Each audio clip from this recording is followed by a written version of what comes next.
I'm sure by now everyone's heard about the murder of Alton Sterling.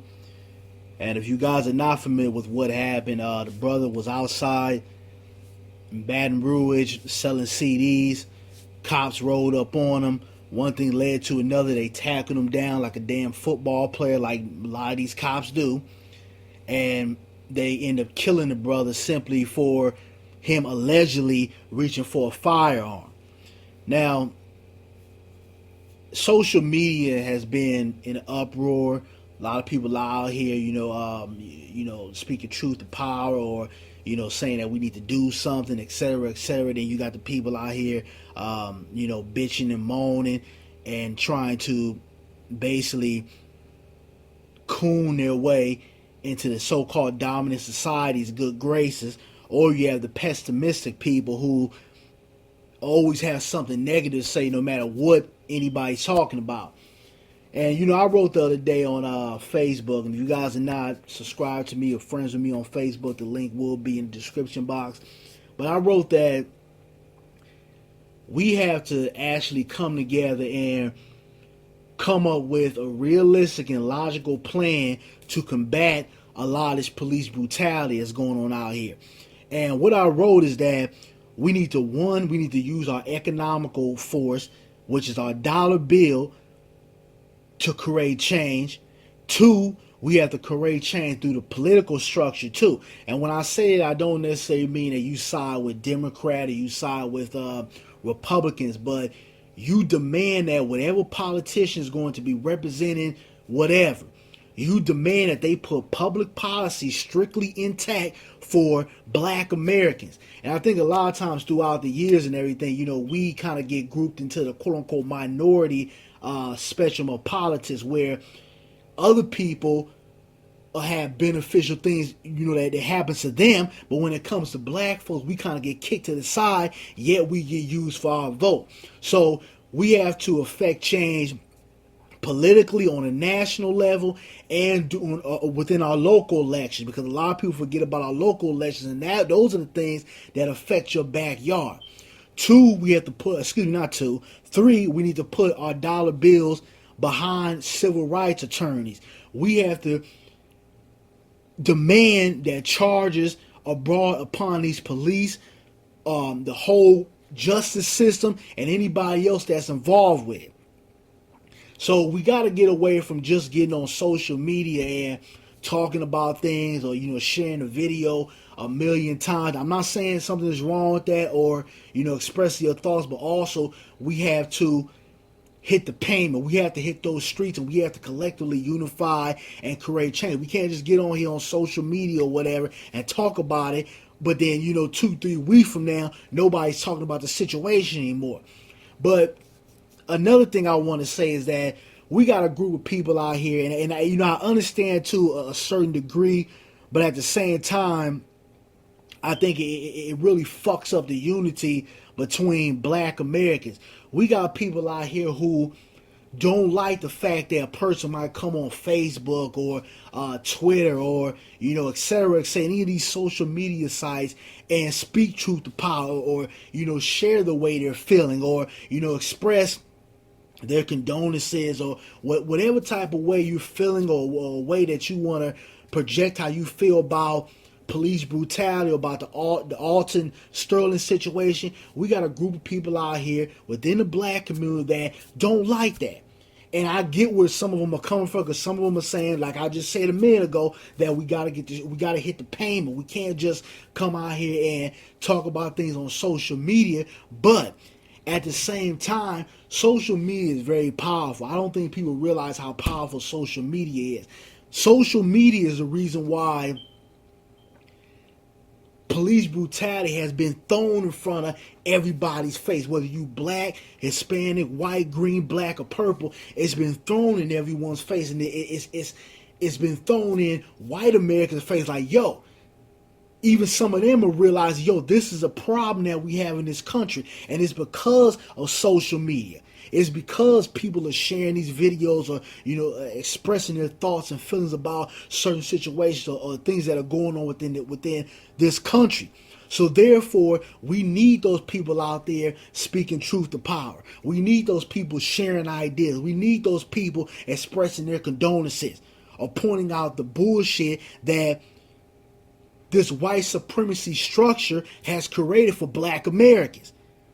So when we have a group of people trying to disencourage people from speaking about certain things, I think that's a problem.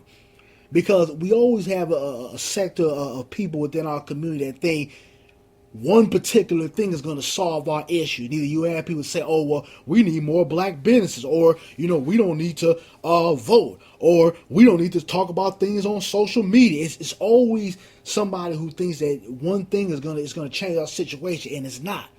We need everything. We need to use our power politically. We need to control our dollar. We need black businesses. We need to get more educated about airspace in our communities when it comes to business owning. We need those cats, on social media that are speaking truth to power and educating people out there, because you better believe it's some young, I'm not saying all the young people got their mind twisted, but it's a lot of people out here, young, middle age or older age, that are very nonchalant or naive about the situation that's going on out here. And you got three different type of black folks. You got the black folks that, on social media, in the streets, doing what they need to do, trying to create change.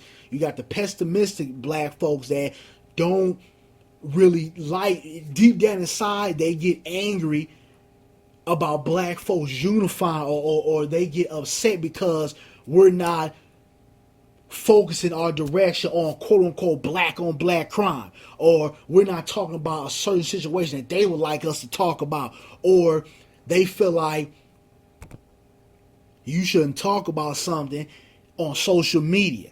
Then you have the people who just don't give a damn. You got the people who are very nonchalant, don't give a damn unless it directly affects them, in their little la land world, and just oblivious to what's really going on in society. So, we're really, broken up. But I just think that those who are speaking truth to power, they're out here doing these YouTube videos, hitting the streets, on social media, doing anything or whatever, trying to create change or trying to educate somebody who might not be well educated on certain things. We need those people to be the heads of the community. Those people who can actually think of ideas and collectively come together and lead. And for you guys that follow me on social media or whatever, you guys know that my post was deleted yesterday, simply because I was pointing out the fact that we don't need to bring up black on black crime if we're not going to talk about white on white or gay on gay crime, considering the mass shootings that's been going on. We don't need to talk about the so-called allegations of Alton Sterling being a child molester, registering as a sex offender, if we're not going to talk about cats like Roman Polanski, or we're not going to talk about politicians, musicians, cops who are still able to walk around and enjoy their life, maintain their position, still have a source of income coming in, and not be reprimanded for any of the things that they do, or their background not taken into consideration for how they conduct themselves in this society. And we're not going to go after them people. I don't want to hear shit about the allegations or so-called background of Alton Sterling, because what the media tries to do is, every time we have one of these incidents where the police are caught on film killing someone or killing a black American, they like to bring up background stuff. Oh, well, Trayvon Martin, he smoked weed. What did they do? They blast pictures of Trayvon Martin smoking weed, or with his pants hanging down.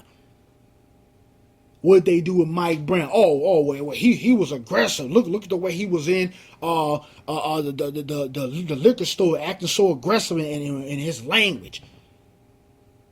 Look what they're doing with Alton Sterling, bringing up his background. Now, whether this is true or false, because we don't know the outs and ins, that a lot of cats have to register as a sex offender and they never even touched anybody. But they always like to bring up negativity to try to redirect the attention off of what's really going on, the people that we should be talking about. And there was a quote that I mentioned this in my status. There was a quote by Malcolm X where he said, the media is very powerful. They have the power to make the innocent guilty and the guilty innocent. And he couldn't be, more on point with that, because they do this every single time one of these incidents happen to where it's caught on film. But this is why we need social media. This is why we need those people, whether those people, on the bandwagon of things, or those people are really genuine about changing our situation. We still need those people on social media speaking truth to power and sharing thoughts and ideas. But, that's pretty much all I wanted to say. Rest in peace to that brother. It's sad, man. But, the moral of this video, and I don't mean to make this video too long, but the moral of it is that we got to stop attacking each other. We have to realize that we have to change things from all different type of spectrums. We have to stop attacking the brothers and sisters who are on social media doing their thing. But also those brothers and sisters who are on social media, y'all gotta stop that at one point. At one point, y'all gotta hit the streets. We gotta collectively come together and have a realistic plan of how we're going to stop this.